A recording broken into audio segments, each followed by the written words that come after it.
Welcome to Open Communities Alliance webinar, Leveraging Our Resources, Creating Balance in the Low-Income Housing Tax Credit Program. My name is Erin Boggs, and I am the Executive Director of Open Communities Alliance, a Connecticut-based civil rights organization focused on increasing housing choice for people who have historically been opportunity isolated. Our goal for today is to explore how changes in government policies affect the locations of affordable housing created through the federal government's Low-Income Housing Tax Credit Program, or LIHTC program.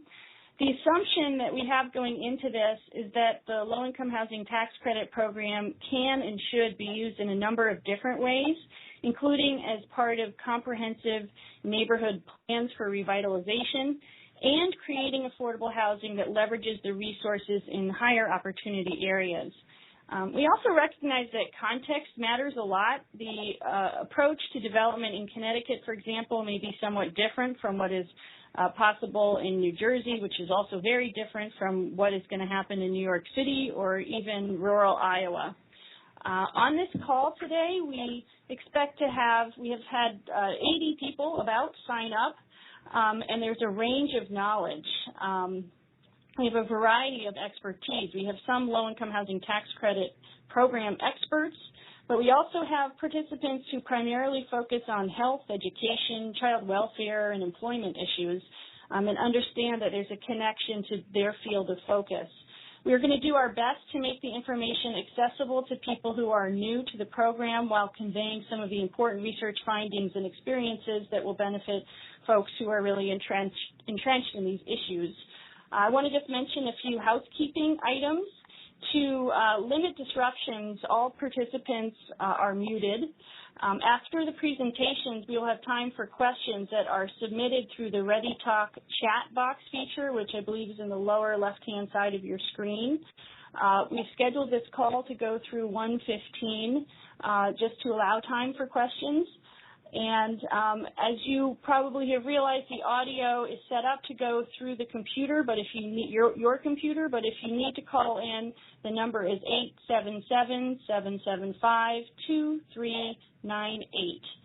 A recording of the audio and visual of this webinar will be sent to you. We are aiming for within a week of today. So I will move on now to talk about our presenters.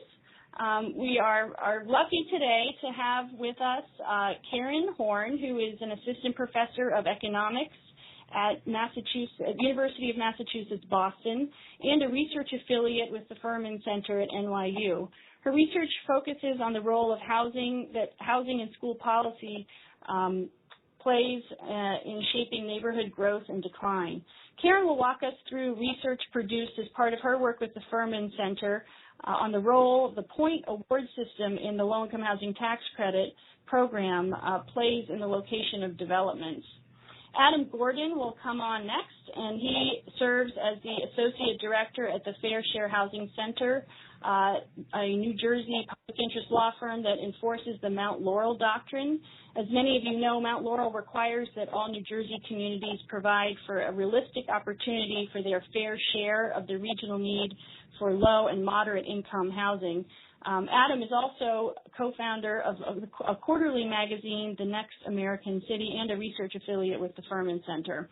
Adam will share with us the experience on the ground of advocates in New Jersey who have successfully made changes to their low-income housing tax credit program. Following Adam will be Jeff Sager, who is president of MetroRealty, a fully integrated land developer with construction, development, management, and maintenance affiliates.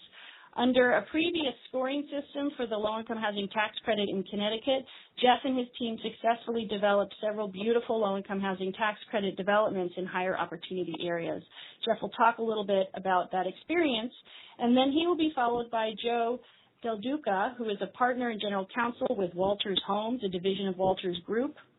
For over 20 years, Walters has focused on the development of single-family and planned communities and has successfully used low-income housing tax credits to create affordable housing in higher opportunity areas in New Jersey, and he will talk about that experience. And I will kick us off with a little bit of an introduction and what I'm calling Low-Income Housing Tax Credit 101. for those who are new to the program, and a little sort of case study of Connecticut. So this program is significant because the program has built more affordable homes affordable to lower income renters than any other federal program in American history. 2.5 million homes have been created or preserved with low-income housing tax credits.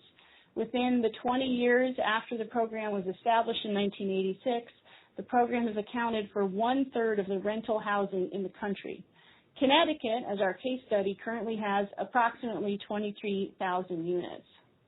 And the process of getting the credits is a little bit complicated, but there's some pieces of it that I think, all need to understand to look at the nuances for the purposes of this call.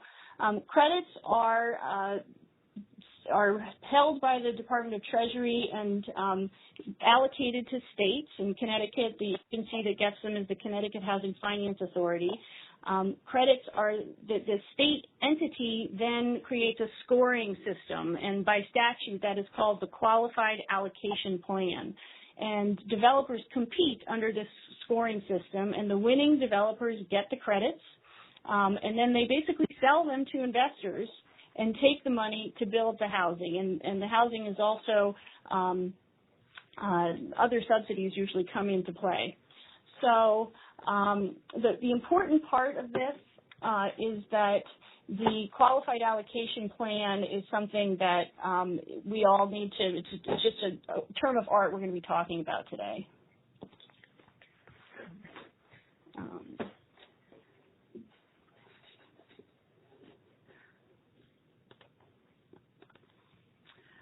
And so the reason we're so concerned about where these developments are located is because of about 50 years of social science research that has indicated that geography matters to outcomes, particularly for kids. And this research has really been bolstered over the last year by research by an economist who was at Harvard, now at Stanford, named Raj Chedde, who's studied millions of families moving and found that outcomes for children who moved before the age of 13 were, and that was sort of the first category they were looking at, were pretty startling. Girls were much likely to be teen parents.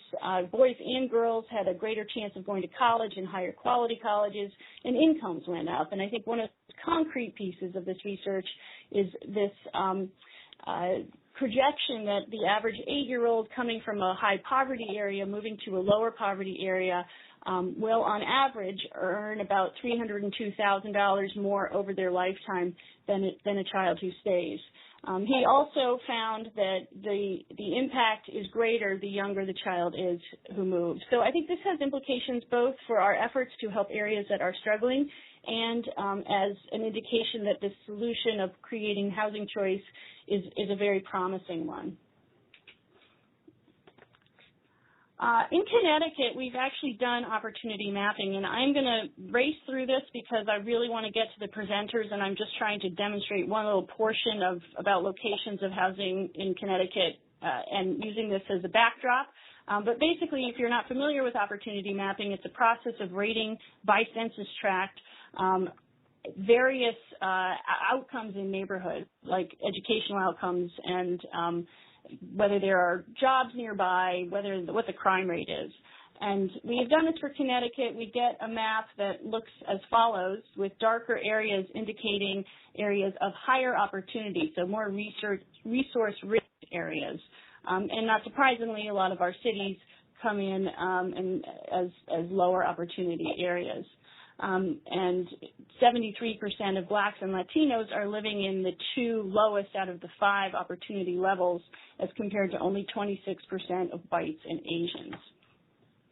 We've also mapped where low-income housing tax credit units are on the opportunity map, and you will see that only 9% of the units are in very high opportunity areas, only 4% in the high opportunity areas, but half of the units are in very low opportunity areas, which make up 2% of the land area of the state.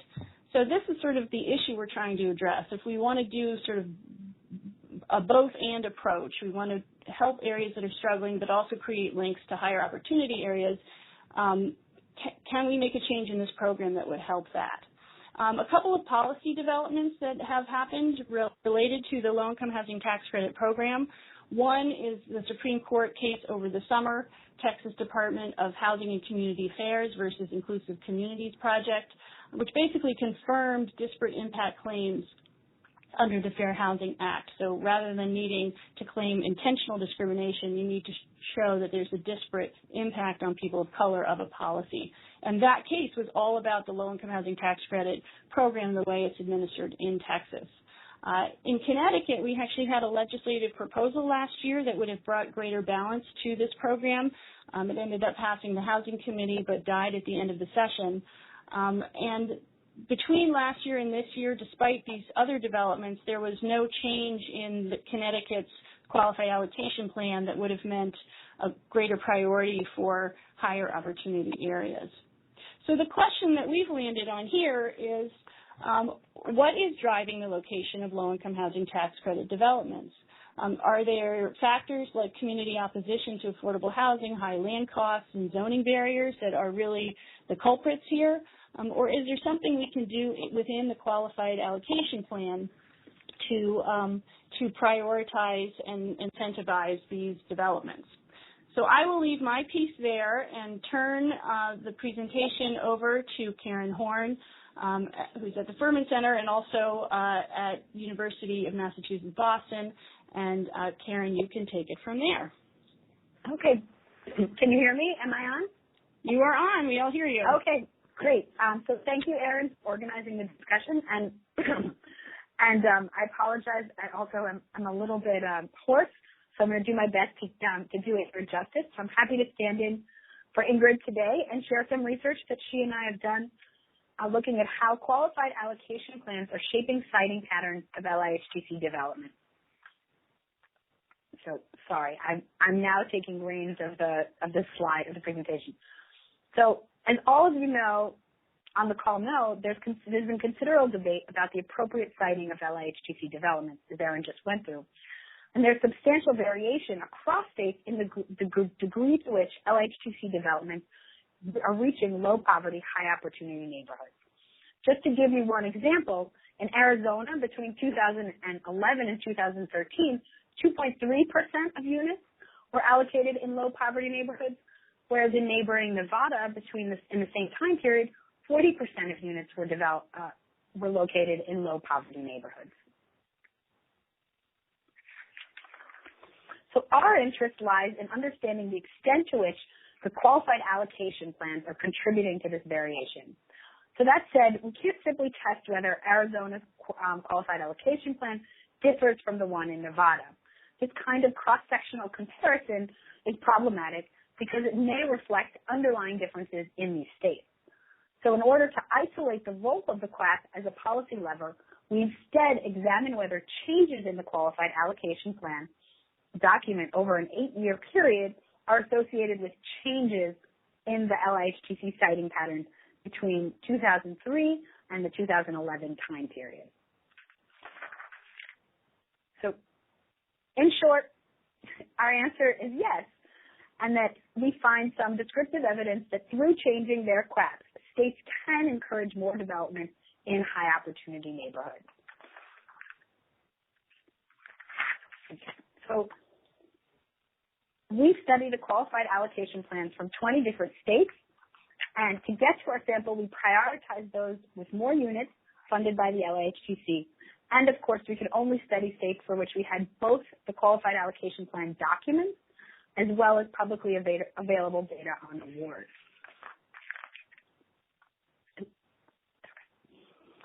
So in analyzing the qualified allocation plans, we focused on 5 different criteria that we thought would be likely correlated with neighborhood attributes and would thereby affect a developer's decision about where to propose and build a project.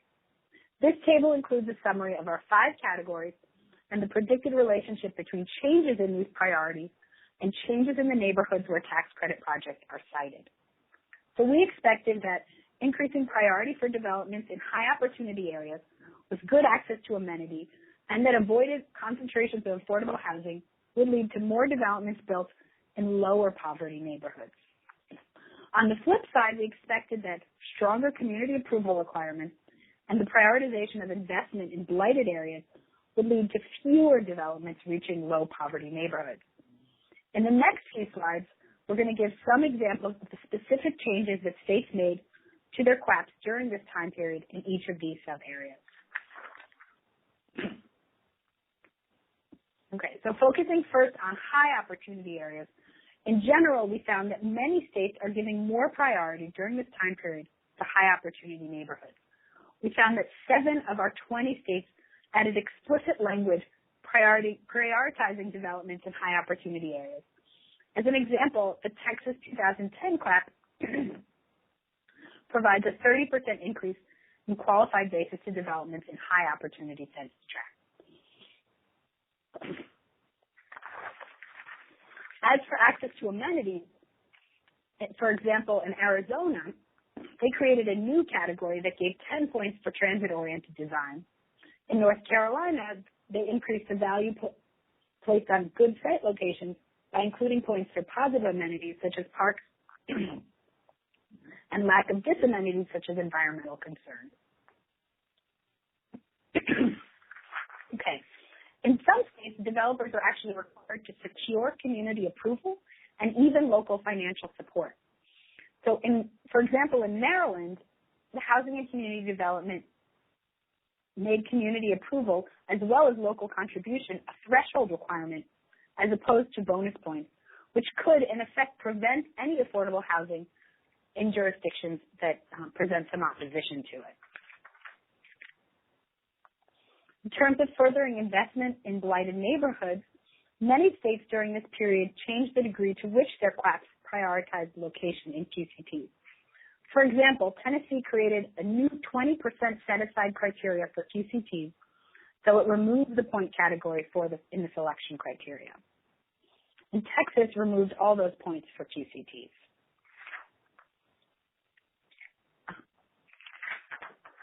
And our last category looks at avoiding concentrations of affordable housing. So some states have actually given preferential treatment to developments that are not located near other subsidized housing. For example, Colorado increased the priority for developments not near other low-income housing developments. Okay. So then, to quickly summarize what we did from there, we went through the 2002 and the 2010 QAPs for all the 20 states and then coded up the changes in each of these 5 categories, relying on a fabulous staff of lawyers to help us. And we summed them up to come up with an aggregate index of opportunity prioritization. So during this period, we saw a number of states adopt large increases in prioritization of opportunity areas.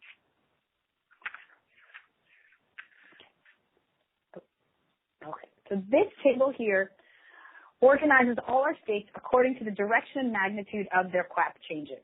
So Massachusetts here is on the bottom. It had the highest score with a positive 7 shift towards areas of opportunity.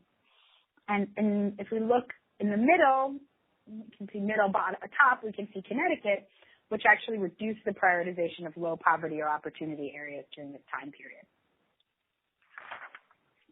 So without going through all of the statistics, we basically tested if these changes in QAPs were correlated with changes in the distribution of LIHTC units.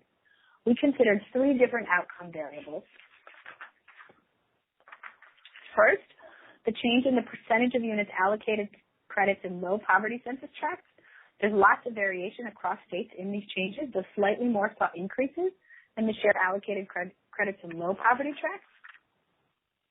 Second, the changes in the percent of units allocated in high poverty tracts. And third, the changes in the average poverty rate in the neighborhoods surrounding developments allocated credit.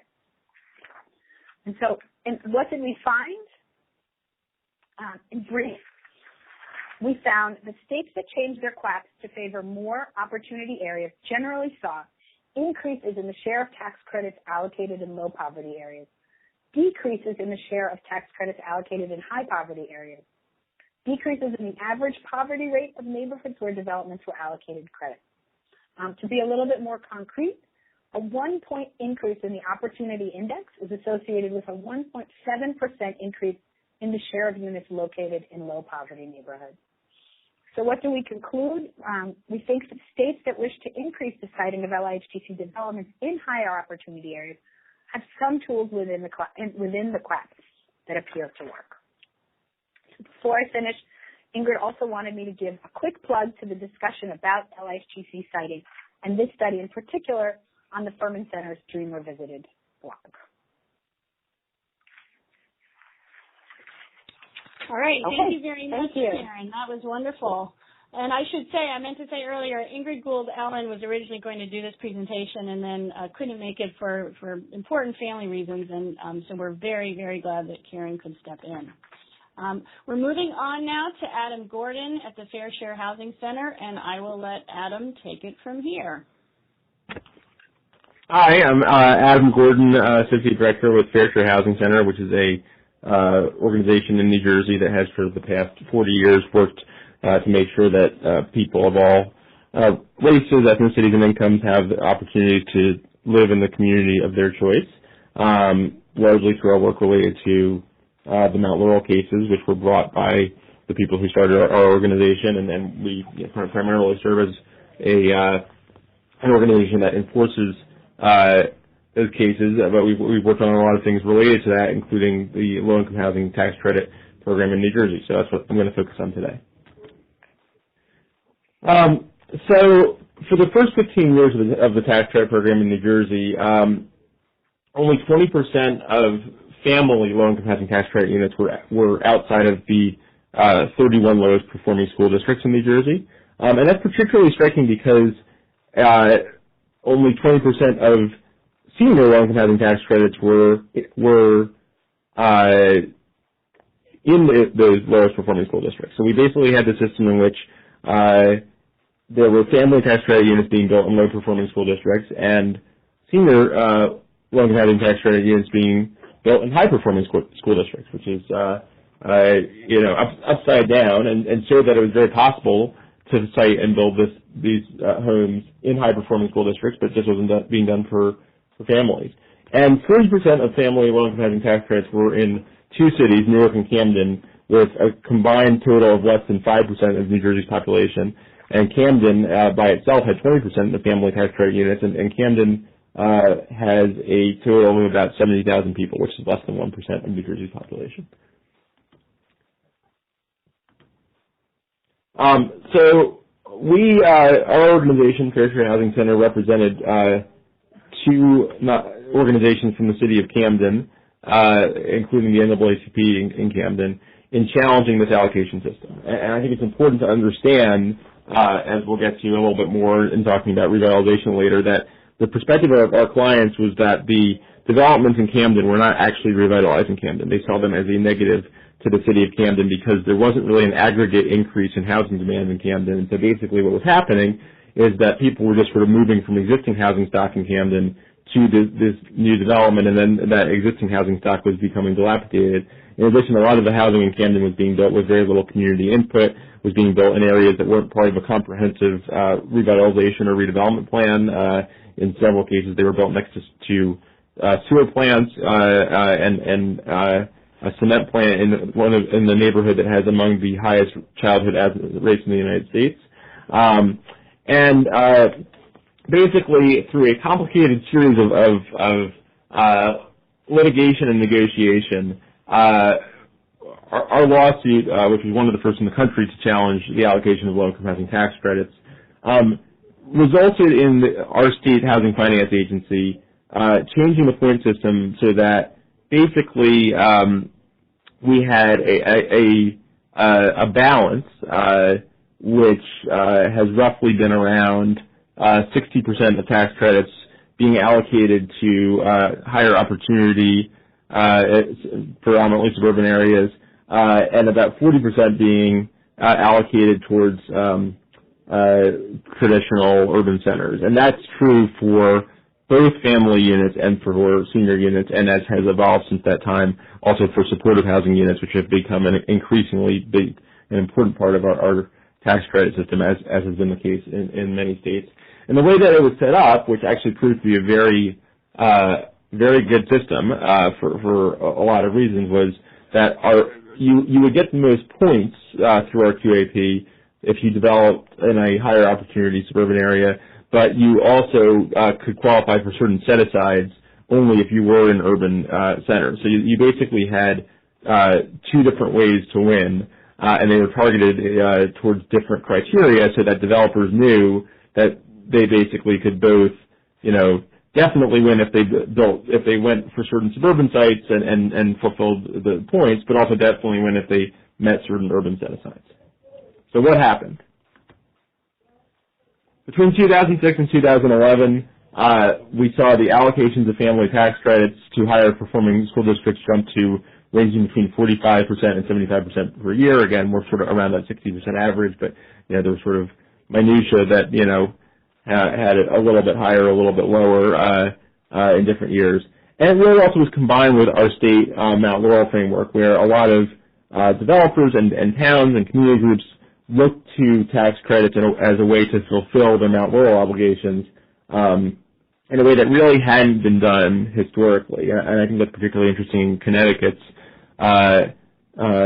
perspective, because I know less about, although I went to Yale, so I lived in Connecticut for a total of 7 years between college and law school. I still know Connecticut much less well than New Jersey, and certainly the law is much less well here than New Jersey, but I know you have the statewide affordable housing appeal structure, and I think something that's interesting that happened in New Jersey is there was this integration of low-income housing tax credits and our statewide fair housing structure in a way that's been very effective.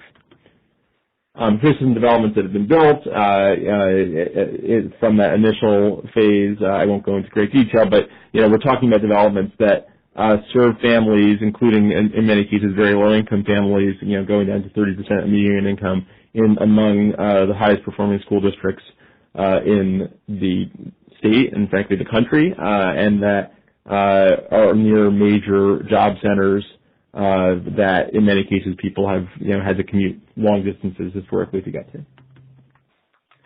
So what's really interesting is that this whole approach succeeded, I think, beyond anyone's wildest dreams. And it succeeded so much that we started to see basically 3 applications for every available tax credit.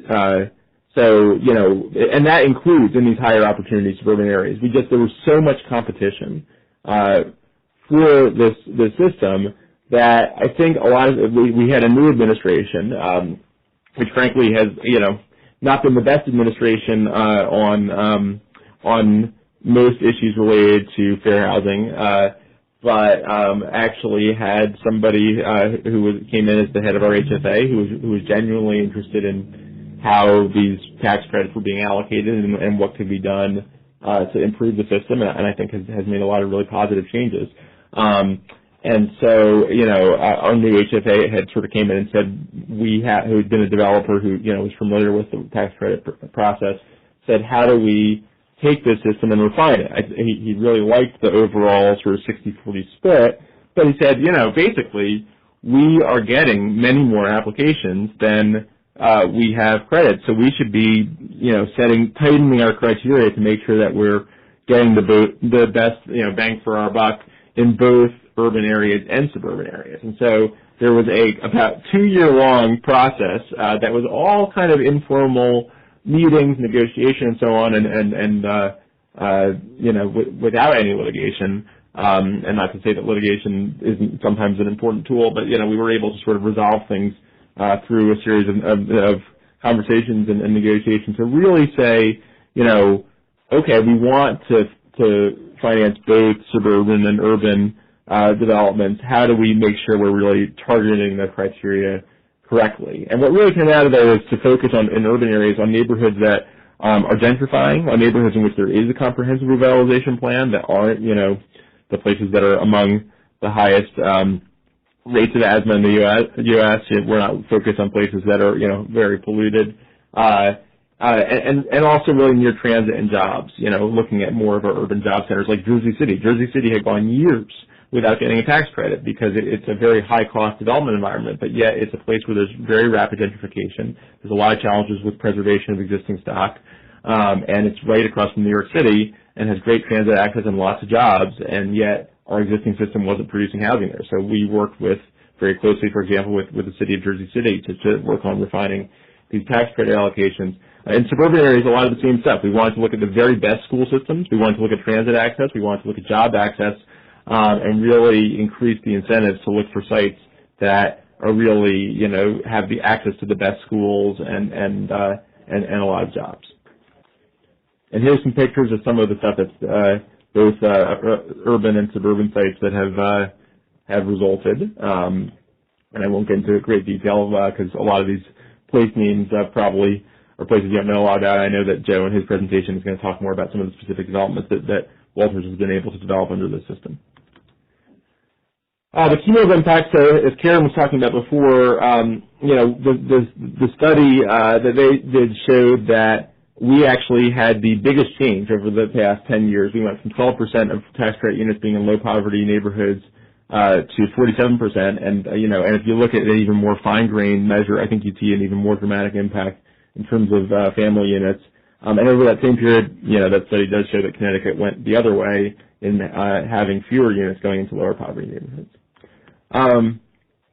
And what has been the impact of this? Some of the stuff that Erin was talking about at the start. There's a book called Climbing Mount Laurel, which I recommend to everyone on this call, that is about a tax credit development that came out of the original Mount Laurel suit and some of this work. And they compared people who applied and got into that development with people who applied but were on the wait list. So and used this Doug Massey at Princeton and several of his colleagues used very, very advanced social science techniques to really look at a control group versus people who got to move. Welfare usage decreased by 67%, earnings went up by 25%, mental health improved by 25%, rates of employment rose 25%, and average income was significantly higher. So these are pretty significant effects, similar to what Raj Shetty and his studies have found generally nationally. So just to summarize,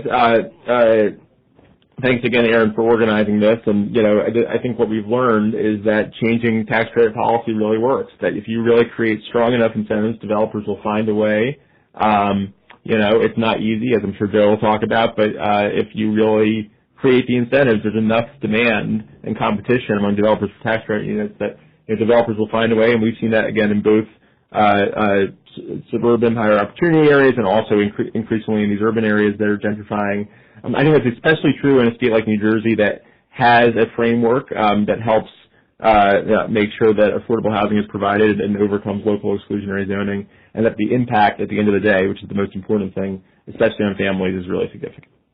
So I will stop there and turn back to Erin. All right, thank you very much. Those findings are amazing. It's great to have a model like New Jersey. I'm now going to turn the phone over to Jeff Sager, president of MetroRealty Group here in Connecticut. How are you?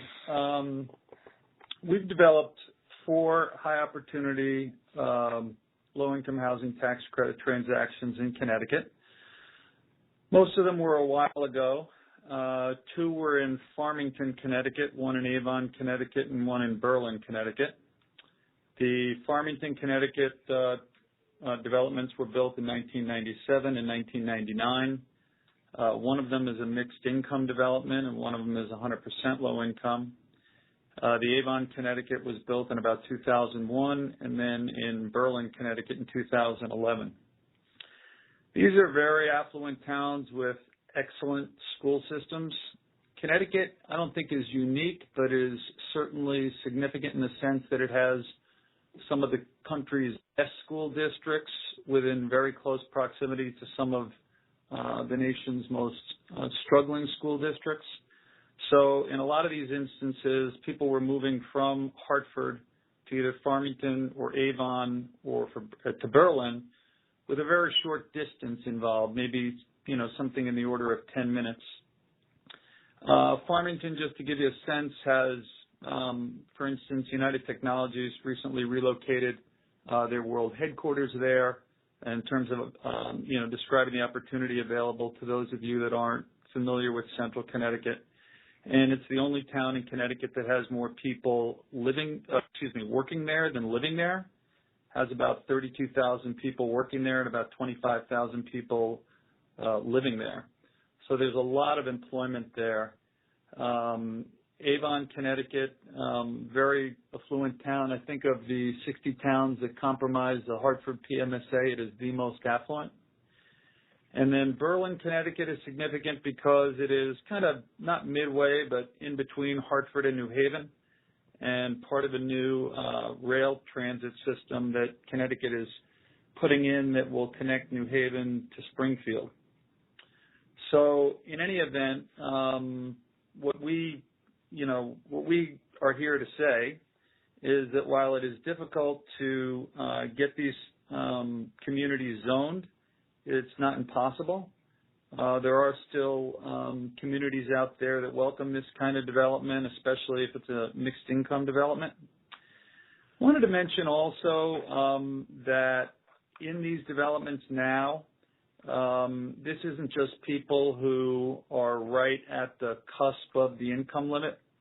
About half of our affordable units are Section 8 certificate holders who have floating certificates, where we work with the various housing authorities. There's a housing authority in Farmington. There's one in Berlin.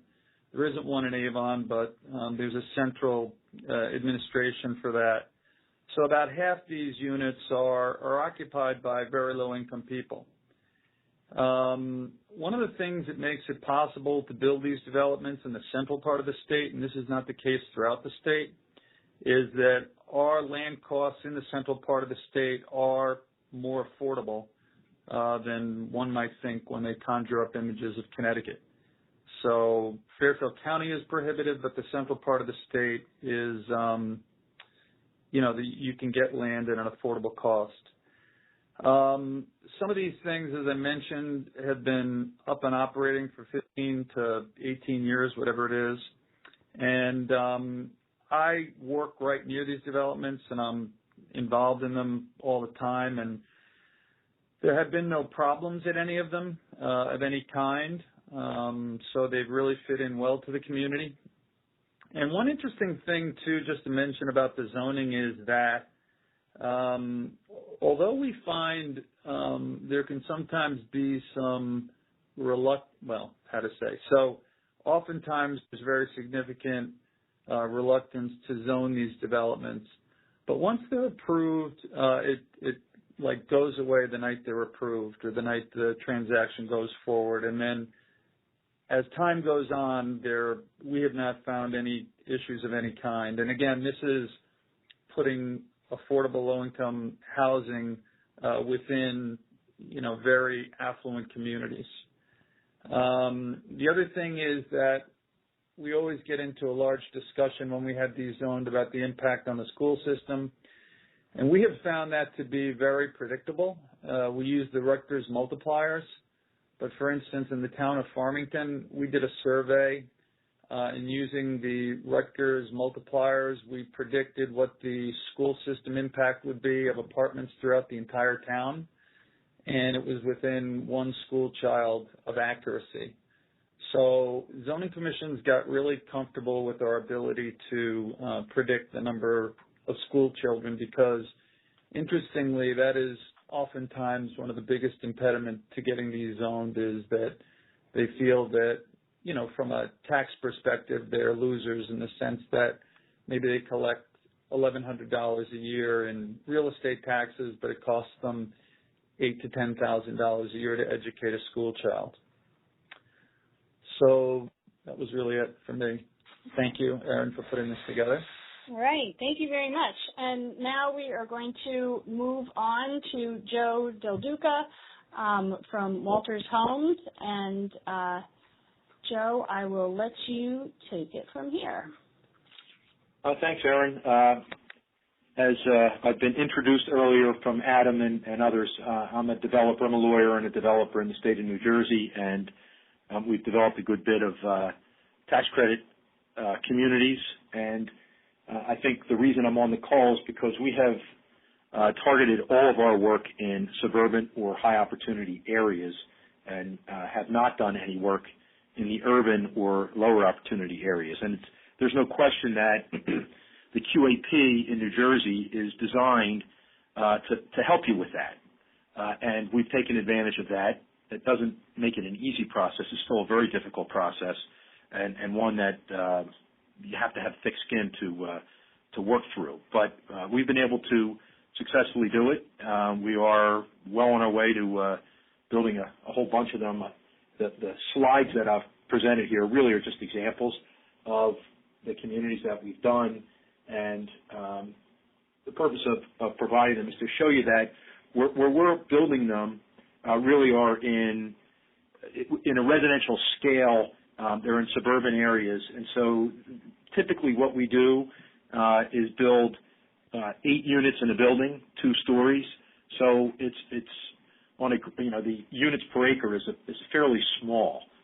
We include amenities with the projects so that the communities sort of fit in from the standpoint of what's in the community, and you often get complaints about the scale of what you're going to build. So the downside is we have to find larger tracts of land, and the costs are a little higher.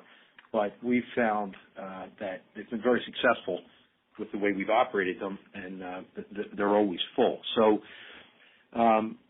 as I indicated, we always hit the suburban areas, and it's extremely, extremely competitive. It's based on a scoring system in New Jersey, like it is everywhere else. And typically in New Jersey, you have to score at 100 or very, very close in order to be successful. So if you don't hit all of these categories, the chances are you're not going to score. Now, some of the points are either ors. Schools would be one example of that. But so our model is to work with municipalities and to try and gain cooperation. I know Adam earlier mentioned that litigation's an effective tool, and it is. But in our view, it's a more effective tool on a policy-wide basis rather than on an individual community basis. Because in order to work in New Jersey, you need the cooperation of the municipality. If they're not going to give it to you, you're going to have a difficult time. So what I typically do is walk in the door to get a meeting with the mayor and the administration and explain all the reasons why I think it's appropriate to have a community like this in a high-opportunity suburban area. And I tell them, if you're not interested, just tell me, and I'll go away, and I do. Because the cost to make an application in New Jersey is many hundreds of thousands of dollars. And we don't want to make those investments unless we have a pretty good idea of whether they'll be successful. And, honestly, even when a mayor tells you that they're fully on board, when 150 people show up at the zoning meeting opposed, they change their mind sometimes. That has gotten better over time. So how does the QAP help us in New Jersey, and how is it designed to make it work? So the first thing that I would say you need to do is look at the municipal cooperation side. So in New Jersey, you need something called a resolution of need, which is essentially a one-page document from the town saying we want you. We bless your community. And typically that's what I ask them to do first. And you can't succeed in New Jersey without that. And then secondly, you need a pilot, which Jeff kind of just talked about a little bit, and it's based on the income of the community, and it can't be higher than 10%. Typically in New Jersey, and I'm not sure why, it's 6.28%, and that is one of the most controversial things you'll find. There are many communities that just don't want to give you a pilot because they face the most political opposition because of that pilot. But I won't repeat what Jeff said, but we found that, in fact, the number of school-age children do fall right into the Rutgers study of about somewhere between 0.70 and 0.75 school-age children per unit in our family projects, and they've been pretty universal with that. Also, in New Jersey and probably Connecticut and many other states, many of these suburban school districts have declining school-age population. And when that happens, the argument that it costs $8,000, $10,000, $12,000, $15,000 a child to educate just isn't true, because to add a student is not the same thing as to say it costs X number of dollars per child. So fairly cost effectively, communities can add school-aged children without it creating a significant tax issue. We do typically face that objection when we go to public hearings, and you try and provide the facts, and typically we're best able to do that as we prepare and before we get to the public meetings.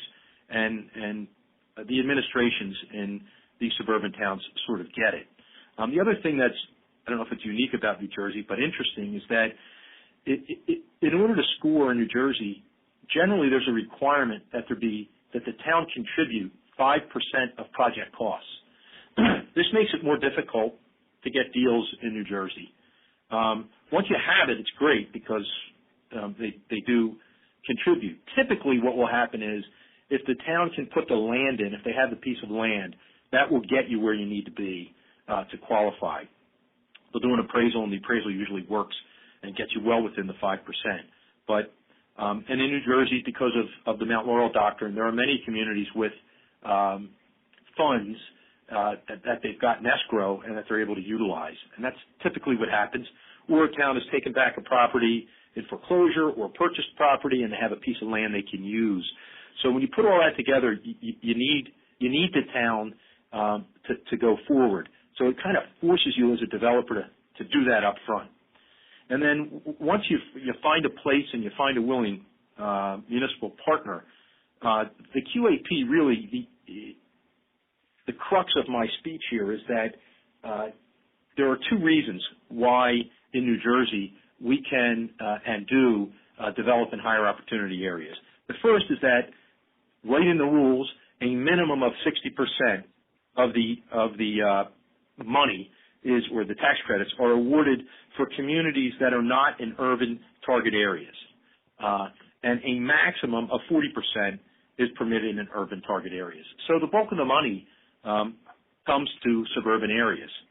And so that in and of itself is a great primer to help us. But in and of itself, it doesn't get you anywhere because politically there's been a strong bias against affordable housing. And it's interesting because every time I go to one of these meetings with municipal officials and administrators, I bring all of the data that you've seen and a lot more that you've seen on the slides, and a lot of the sort of data that we've developed internally, just how our own communities go. And for example, we keep a record of every police visit to every one of our communities, just because there's a bias in the world that these communities will create crime. In fact, they don't. And even when you don't, we found even when you don't have any criminal activity or police activity, if you ask a police officer, they'll still tell you that there's more activity in the community than there really is. And so what I'll do is go out and meet with the police chiefs once a year for all of our communities and bring the data with me. And try and make sure that they understand that in reality what's happening in these communities. And in fact, what's happening is no issues, no police issues whatsoever. In fact, we've never had a serious incident. I'm sure we will eventually, but we haven't to date because of the way that communities are managed and the folks who are living there. But the second part that makes it critical in New Jersey, and I don't know how this works in most other states, is the law in the state of New Jersey. Sort of the Mount Laurel doctrine that Adam's group, Peter O'Connor, who founded his group, have worked for New Jersey since the mid-'70s, and that is that every town has an obligation to provide a realistic opportunity for their regional need of fair share housing. And in New Jersey for the past 15 years, we've whipsawed in litigation, and now we found, because the Supreme Court finally came down with a decision in March that Adam's group led, and now the municipalities cannot kick the can down the road any further.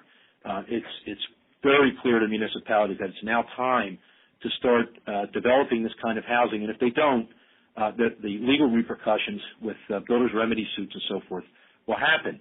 So we've seen a surge in the recent past of higher opportunity communities with a need and a desire to now fulfill their responsibilities, and we've been able to take advantage of that. Now, there are other parts of the QAP in New Jersey that also help lead us to build in higher opportunity areas. And what we'll do is we'll go measure every municipality and find the ones that we think score the best, like any developer, and then go talk to the town and try and convince them that it makes sense for them. Some of those rules are good schools, quote unquote. And the way the rules developed in New Jersey is I believe it's fourth grade students who are tested, and they have to be proficient in both math and English. 66% of the students. That's actually a pretty high bar and to achieve. And as Adam indicated, the schools in the state of New Jersey are outstanding. But when you're able to hit that, it gets you points and puts you in a very, very strong position to score. Jobs, good jobs, and jobs in close proximity is another category. Within half a mile, having public transportation. We just were able to get I'll see if I can find it here, a community in Delanco Township in New Jersey that is immediately adjacent to the river rail line. And by doing that, we were able to get extra points. And the people who are going to, I'll find it eventually, but the people who are going to live there are going to be able to walk to the train station and be able to go all the way up to New York City on a train and all the way down to Salem County also on the train, and there are thousands and thousands of jobs in between. Also smart growth, availability of water and sewer and infrastructure, roads. In addition, positive land uses that would include schools, churches, stores, and not just job opportunities, but places for people to go, movie theaters, places for people to enjoy recreational uses. And then finally, project amenities, that is, you get points for putting things in your community, which would be, in our case, we generally have a standalone clubhouse with a gym, with computer labs for our kids. We have homework clubs. We have all kinds of activities that we use that community facility for, including parties and so forth that people can use it. And it's limited, of course, to just the communities. So it sounds like it's kind of easy in New Jersey to make this work, when in reality it's really not. I'd like to say that the resistance to this kind of housing and these kinds of communities has significantly gone down, and I don't think it would be fair to say that it has. There's still a strong bias against it, despite the growing evidence, objective criteria to the contrary. So we still, in the past year, I've been in public meetings with 150 people, none of whom are supporting us. And I'll say there were two of them. One, despite the stated support of everyone in the municipality, they abandoned us at the public hearing because there were so many people, after we'd spent about $400,000 getting ready to go with the community.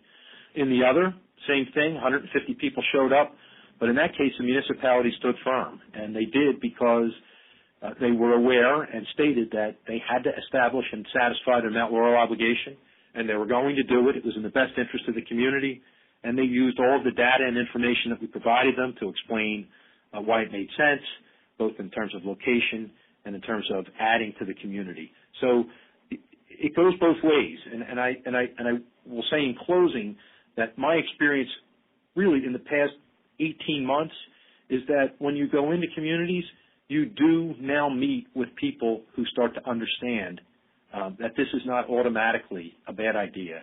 And there are a lot of reasons to do it. It's important for all towns, especially in the higher income brackets, to have some diversity in their community, to build these kinds of places.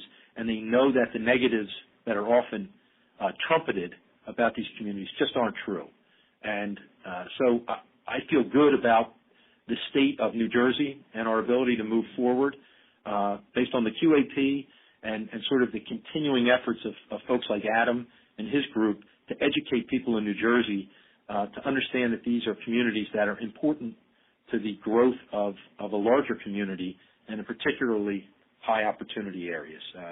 We're right next to Camden where I'm sitting, and what people said about people moving a very short distance from a very bad school system to a very good one and opportunity is true, and that's what we try and accomplish. So thanks for letting me participate. That's all I've got.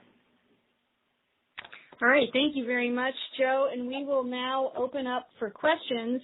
One that has come in that I'm particularly interested in that might be for the developers to answer is how do syndicators or investors respond to a proposal to build in a higher opportunity area?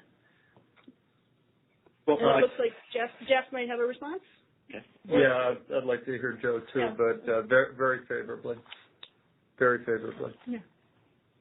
Joe? I echo that. Agreed. You get your pricing is better, and they are very enthusiastic about the opportunities. Okay, are there any other questions out there? I encourage people to send them in. Let me just, I know we've had a number come in, so let me just look at the list here. Some have been answered, but I think if you don't mind, I'll just put them out because just in case other people have them. Judith Lieben, who's up in Massachusetts asks, are there studies on the demography of who actually lives in tax credit housing in higher opportunity areas? Judith has done a lot of work on residency preferences and requirements, so I think that's part of what's behind her question.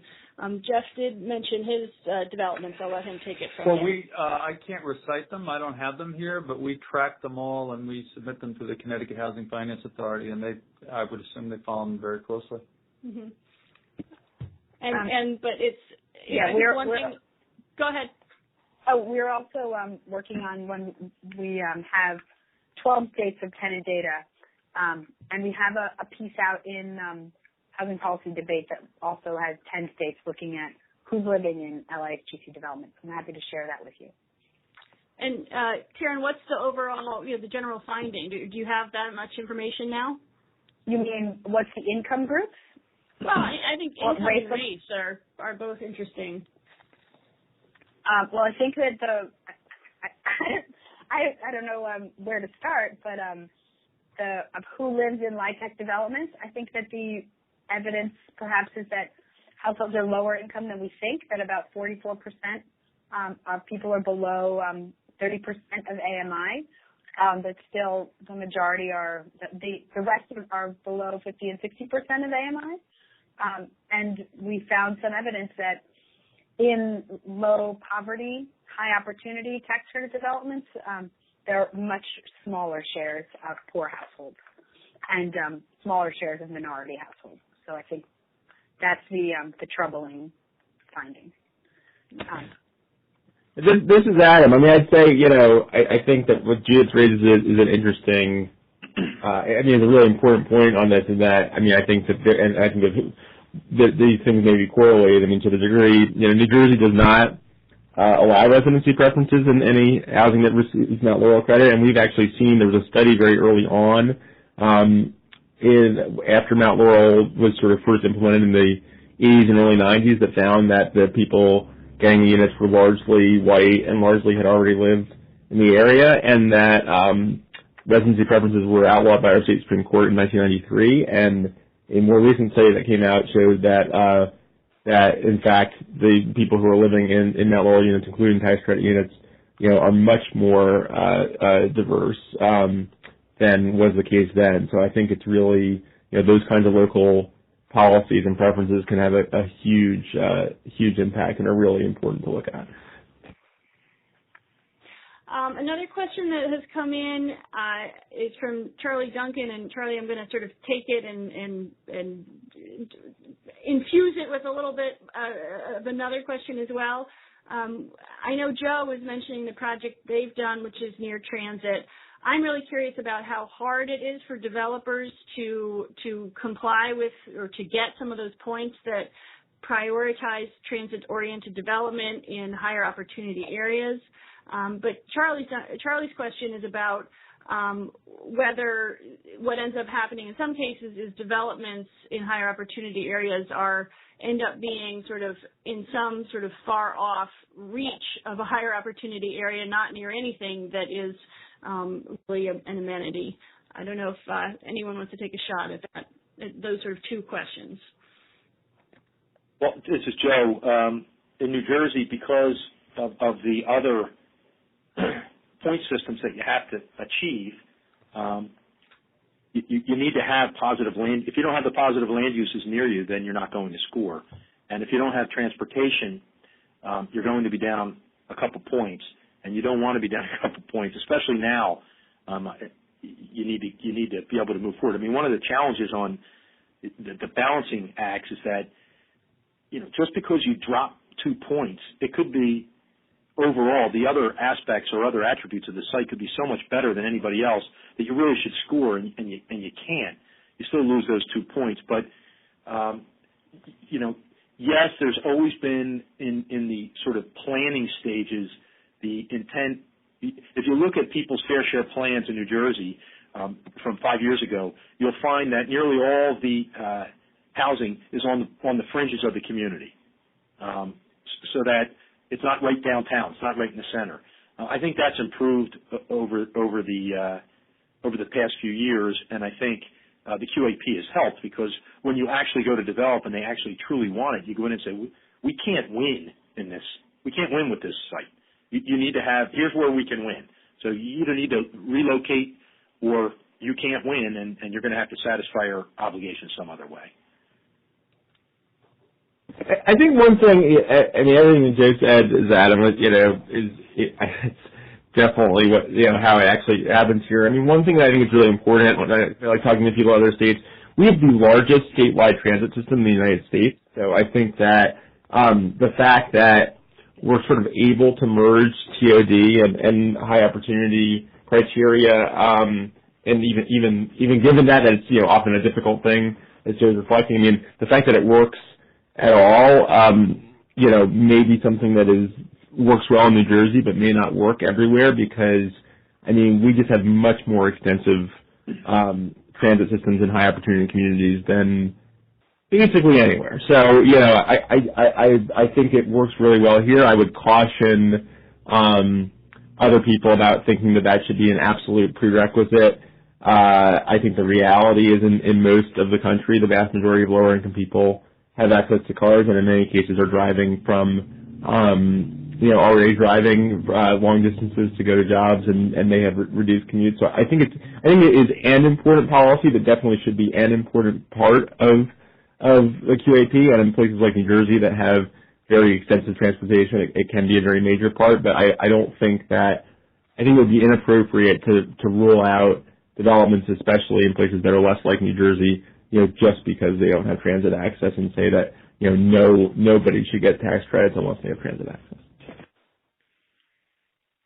So we have a question from Marissa Novara, but again, there's sort of another element to this that might be interesting. She asks, can someone speak to addressing higher land and holding costs that come with low poverty areas, especially in the era of shrinking home funds? And the other piece that I was interested in is we have seen in Connecticut a real range in the cost per unit of low-income housing tax credit developments, going from, the high 200, like almost $300,000 or under $300,000 to over $400,000. So two questions: the land costs and the per unit costs. So let me take a crack at that. It's Jeff Sager. The land costs are in the central part of the state, again, are not out of line. In the developments that we've constructed, our costs are generally about 30% below what other low-income housing tax credit projects are coming in at on average. It is true that you can't tie up these parcels of land for a long period of time.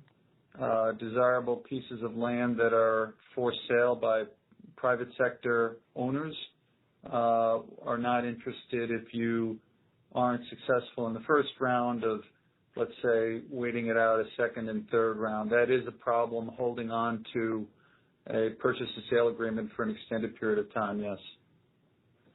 I don't know what your experience has been, Joe. Our experience is similar. It depends on where you are. If you're going to go into downtown Princeton on a vacant site, it'll be cost prohibitive. And in New Jersey, the numbers are lower. There's a cap on project costs in New Jersey at $250,000 a unit, unless you're above, I think it's 6 stories or higher. I forget what the number is of stories. Then it goes up to 325. So it has become a challenge to make the communities work, and some of the ones we're working on right now it really has been difficult for us. So oftentimes what really has to happen is, because in New Jersey, because of their Mount Laurel obligation, you may be able to get the municipality to contribute to land. That is the model that we've typically followed, not always, but typically followed, as the town puts the land into the deal. And when that happens, of course, it makes it easy, but not always. And when that doesn't happen, it's prohibitive in some of the more expensive places in New Jersey. Okay. Yeah, just one quick reaction. I can't imagine towns in Connecticut giving developers land to build affordable housing. Maybe it's because we don't have the consequences of the Mount Laurel, but I mean, that's a real shocker, and we don't see that at all. Not in the high opportunity towns. All right, moving on, we have a question, and Karen, I don't know if this is something you have ever looked into, although I guess in the study maybe you paid some attention to this. How many states do you know actually require local funding? Local funding? Yeah, well, the question is funding. I guess there's a contribution of some sort from the municipality. That we didn't. I don't know, and I actually don't think we flagged it something to look at. We looked at local support, so requiring. We looked at states that require